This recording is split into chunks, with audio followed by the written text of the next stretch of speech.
이 시간 함께 볼 하나님의 말씀은 사무엘상 28장 15절에서 25절까지의 말씀입니다. 사무엘상 28장 15절에서 25절까지 말씀. 제가 같은 성경으로는 구약성경 457면 전후에 있는 말씀입니다. 다 같이 하시는 줄 믿고 우리 다 같이 한 목소리로 합독하시겠습니다. 사무엘이 사울에게 이르되 내가 어찌하여 나를 불러올려서 나를 성가시게 하느냐 하니 사울이 대답하되 나는 심히 다급하니이다. 블레셋 사람들은 나를 향하여 군대를 일으켰고 하나님은 나를 떠나서 다시는 선지자로도 꿈으로도 내게 대답하지 아니하시기로 내가 행한 일을 알아보려고 당신을 불러올렸나이다 하더라. 사무엘이 이르되 여호와께서 너를 떠나 내 대적이 되셨거늘 내가 어찌하여 내게 묻느냐. 여호와께서 나를 통하여 말씀하신 대로 내게 행하사 내 나라를 내 손에서 떼어 내 이웃 다윗에게 주셨느니라. 내가 여호와의 목소리를 순종하지 아니하였고 그의 진노를 아말렉에게 쏟지 아니하였으므로 여호와께서 오늘 이 일을 내게 행하셨고 여호와께서 이스라엘을 너와 함께 블레셋 사람의 손에 넘기시리니 내일 너와 내 아들들이 나와 함께 있으리라. 여호와께서 또 이스라엘 군대를 블레셋 사람들의 손에 넘기시리라 하는지라. 사울이 갑자기 땅에 완전히 엎드러지니 이는 사무엘의 말로 말미암아 심히 두려워하며 또 그의 기력이 다하였으니 이는 그가 하루 밤낮을 음식을 먹지 못하였음이니라. 그 여인이 사울에게 이르러 그가 심히 고통당함을 보고 그에게 이르되 요종이 왕의 말씀을 듣고 내 생명을 아끼지 아니하고 왕이 내게 이르신 말씀을 순종하였사오니 그런즉 청하건대 이제 당신도 요종의 말을 들으사 내가 왕 앞에 한 조각 떡을 드리게 하시고 왕은 잡수시고 길 가실 때 기력을 얻으소서 하니 사울이 거절하여 이르되 내가 먹지 아니하겠노라 하니라. 그의 신하들과 여인이 강권하매 그들의 말을 듣고 땅에서 일어나 침상에 앉으니라. 여인의 집에 살찐 송아지가 있으므로 그것을 급히 잡고 가루를 가져다가 뭉쳐 무교병을 만들고 구워서 사울 앞에와 그의 신하들 앞에 놓으니 그들이 먹고 일어나서 그 밤에 가니라. 아멘. 오늘 우리가 함께 읽은 본문 말씀을 중심으로 사울의 최후라는 제목으로 함께 은혜를 나눠보려고 합니다. 우리가 오늘 읽은 본문 말씀을 이해하기 위해서는요, 이전에 있는 본문 말씀을 먼저 살펴보아야 합니다. 사무엘상 28장에서 31장까지의 말씀은 이스라엘과 블레셋의 전쟁을 다루고 있습니다. 그리고 28장에서는 위기에 빠진 사울이 블레셋과의 전투에 앞서서 어떻게 반응했는지를 묘사하고 있는 말씀입니다. 블레셋이 이스라엘에 대하여 전쟁을 일으켰을 때 사울은 블레셋 군대를 보고 크게 두려워하였습니다. 특별히 이 전투에서 다윗은 블레셋 진영에 있었고 사무엘은 이미 죽었으며 이스라엘의 군사력도 블레셋에게 열세였기 때문에 어떠한 승산도 보이지 않는 상황이었습니다. 게다가 하나님은 사울에게 어떠한 말씀도 하지 않으십니다. 왜냐하면 사울은 이미 하나님께 버림받아서 여호와의 영이 그에게서 떠난 상황이었기 때문이죠. 이러한 위기 앞에서 사울은 부하들에게 신접한 여인을 찾으라고 명령을 내립니다. 부하들의 신접한 여인을 찾았다는 그 보고를 받은 사울은 이내 변장한 이후 두 호위병을 데리고 엔돌에 있는 점쟁이 여인을 찾아갑니다. 사무엘이 살아있을 때 사울을 나무라면서 여호와의 말씀을 거역하는 것은 점치는 죄와 같다라고 책망한 적이 있었는데 사울은 이제 실제로 여호와의 말씀을 어기고 점치는 죄를 저지르고 있습니다. 하지만 이 신접한 여인은 처음에 사울이 점을 봐달라고 사무엘을 불러달라는 그 요청을 거부합니다. 이에 사울은 여호와의 이름으로 맹세하죠. 그녀에게 해가 가하지 않을 것이라 여호와의 이름으로 맹세합니다. 그리고 신접한 여인은 사울의 청을 결국 들어주게 됩니다.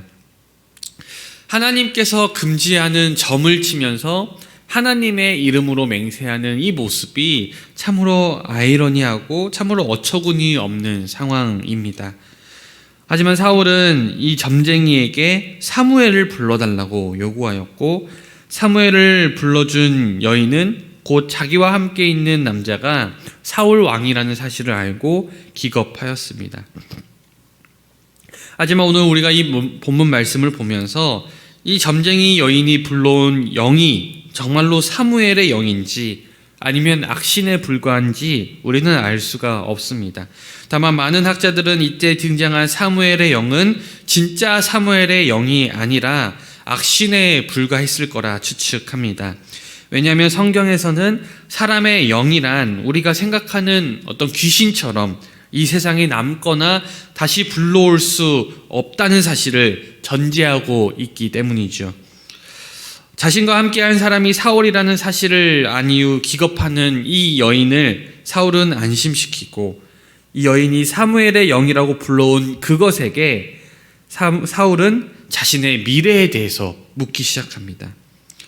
하지만 사무엘의 영이라고 불러온 그것은 그동안 사무엘서에서 거듭 강조되었던 내용, 하나님께서 이미 사울을 버렸고 다윗을 세웠다는 이미 모든 사람들이 다 알고 있었던 그러한 내용만 재확인해 줄 뿐 별다른 사실을 말해주지 않습니다. 그리고 그 영이 새롭게 알려준 한 가지 소식, 그 소식도 결코 좋은 소식은 아니었습니다. 바로 사울이 죽을 것이라고 알려준 것이죠. 사울이 극도로 불안한 상태에서 이 점쟁이를 찾은 것은 혹시나 자신의 운명이 이 일로 인해서 바뀔 수 있을까, 그러한 기대감이어서 이 기대감 때문에 이 여인을 찾았습니다. 그러나 신접한 여인을 찾는다고 해서 하나님의 계획을 바꿀 수는 없었습니다. 하나님의 계획은 어떠한 신비적인 행위도 우상도 그리고 귀신도 결코 막을 수가 없기 때문이죠. 하나님의 계획은 절대적이고 하나님의 계획은 그 누구도 막을 수 없습니다. 사무엘을 가장한 악령의 말에 충격을 받은 사울은 신접한 여인 앞에서 무너져 내립니다. 그가 그렇게 두려워했고 그렇게 바꾸고자 했던 그 운명의 순간이 눈앞에 다가온 것이죠. 어쩌면 사울은 하나님이 자신을 떠났을 때부터 내가 언젠가는 죽지 않을까라는 두려움을 가졌을지도 모릅니다. 하지만 그 막연한 두려움의 순간이 눈앞에 다가오자 그 극심한 두려움에 무너져 내린 것이죠. 이러한 상황 속에서는 사실 어떠한 용장이라 할지라도 무너져 내렸을 것입니다. 더욱이 저자는 사울이 이때까지 아무것도 먹지 않았다라고 기록하는데, 사울이 아무것도 먹지 않았던 이유는 지금 사울이 했던 것처럼 죽은 사람의 영혼을 불러오는 점을 칠 때, 그 당시의 문화에서 죽은 사람을 불러오는 점을 칠 때에는 의뢰자가 금식을 하는 게 당시의 풍습이었기 때문입니다. 그래서 사울도 금식하고 점쟁이를 찾았던 것이죠. 자신의 위기 앞에서 금식하고 하나님을 찾은 것이 아니라 자신의 위기 앞에서 금식하고 점치는 여인을 찾은 이 사울의 모습이 참으로 안타깝기 그지 없습니다. 사울이 무너져 내린 것에 놀란 여인은 사울 왕을 위해서 음식을 마련하려고 하였습니다. 물론 사울은 거부했지만 여인의 간곡함과 신하들의 권유에 못 이겨 마침내 사울은 그들의 말을 듣기로 했습니다. 지금껏 누구의 말도 듣지 않았던 사울, 사무엘의 말도 다윗의 말도 듣지 않았던 그 사울이 드디어 다른 사람의 말을 듣고 있습니다. 그러나 그가 지금 듣고 있는 말은 하나님의 말씀이 아니라, 하나님의 사람들의 말이 아니라 바로 신접한 여인의 말을 듣고 있습니다. 여인은 급히 송아지를 잡고 누룩 없는 빵을 만들어 들여왔습니다. 그리고 사울은 죽음을 앞두고 마지막 식사를 하게 됩니다. 마치 사형수가 형 집행을 앞두고 이 세상에서 가장 먹고 싶었던 음식을 먹는 것처럼 말이죠. 그리고 이 식사가 끝나면 사울은 자신의 사형장이 될 길보아 산으로 가야 했습니다. 이 신접한 여인이 사울을 대접한 것은 사울이 왕으로서 마지막 받는 대접이었습니다. 그러나 공교롭게도 하나님이 세우셨던 왕의 마지막 길을 배웅해 주는 자가 신접한 여인이라는 사실은 우리로 하여금 씁쓸한 여운을 남기게 하죠.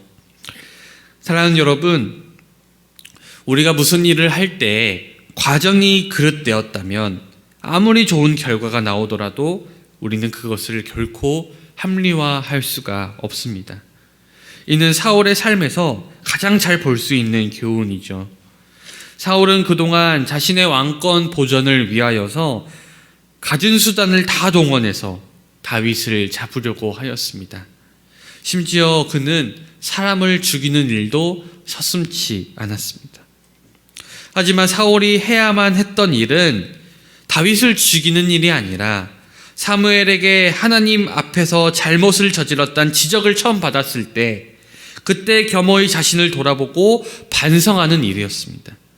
그러나 그는 자기의 행동을 정당화하기에 바빴습니다. 결국 피해망상과 편집증에 빠져서 다윗을 뒤쫓았지만 그마저도 실패하였습니다.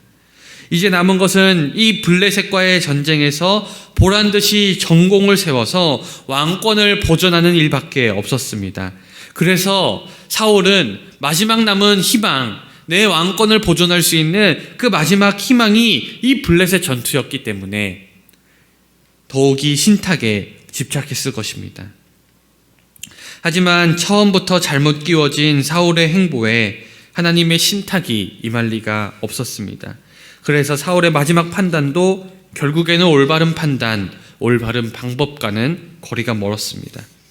그는 자신의 손으로 내쫓은 신접한 여인을 찾아가서 신탁을 받기를 원했습니다.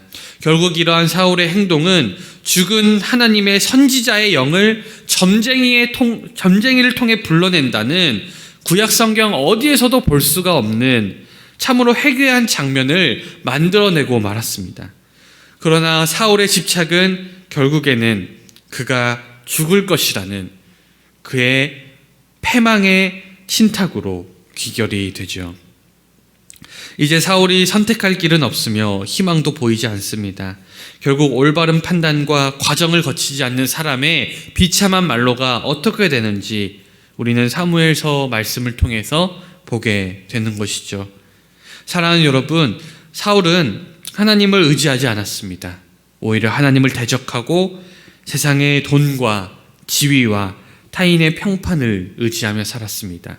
그리고 그것을 지키기 위해서 올바른 방법이 아니라 수단과 방법을 가리지 않고 살아왔습니다. 사무엘서를 읽으며 사울이 왜 이렇게 어리석은 방법을 선택했고 왜 이렇게 어리석게 멸망의 길로 가고 있을까 의문이 들 수도 있지만 사실 대부분의 사람들이 사울처럼 살아가고 있다는 사실을 우리는 깨달아야 합니다. 눈에 보이지 않는 하나님만 의지하고 사람의 평판이나 세상 것들에 마음을 빼앗기지 않기 위해서는 우리에게는 실로 부단한 노력이 필요합니다. 그리고 그 노력을 위해서 우리는 늘 바른 길, 늘 옳은 길을 선택하기 위해 주의를 기울여야 합니다. 사랑하는 여러분, 이 새벽에 우리가 기도하실 때 주님께 바른 길, 바른 방법을 선택할 지혜를 달라고 기도하시길 소망합니다. 그리하여서 사울처럼 사람의 평판이나 사람의 지위, 세상의 것을 의지하는 것이 아니라 또 그것 때문에 잘못된 방법을 선택하는 것이 아니라 하나님을 의지하는 길, 하나님께 영광 돌리는 길, 하나님을 선택하는 길, 그리고 하나님의 방법과 의로운 길을 선택하여서 하나님만 온전히 의지하시고 하나님의 참된 제자가 되는 저와 여러분 다 되시기를 주님의 이름으로 간절히 축원드립니다. 기도하겠습니다. 사랑과 은혜가 충만하신 하나님 아버지, 이 시간 우리가 사울의 마지막 장면을 보면서 하나님을 의지하지 않은 채 세상의 방법, 옳지 않은 방법을 선택한 사람의 끝이 어떻게 되는지 지켜보게 하시니 감사를 드립니다. 주님, 우리는 하나님의 방법을 선택하기 원합니다. 하나님의 뜻을 선택하기 원합니다. 주님, 우리 사랑하는 성도님들에게 지혜를 주시고 능력을 더하여 주셔서 이 세상 속에서 하나님의 방법대로 살아갈 수 있도록 인도하여 주시옵소서. 아버지, 끝까지 주님만 의지하기 소망합니다. 우리가 주님만 의지하고 주님께 모든 것을 맡겨드림으로 주님의 선한 일을 이 세상 속에서 감당할 수 있도록 또한 주여 인도하여 주시옵소서. 감사드리며 살아계신 우리 주 예수 그리스도의 이름으로 간절히 기도드리옵나이다. 아멘.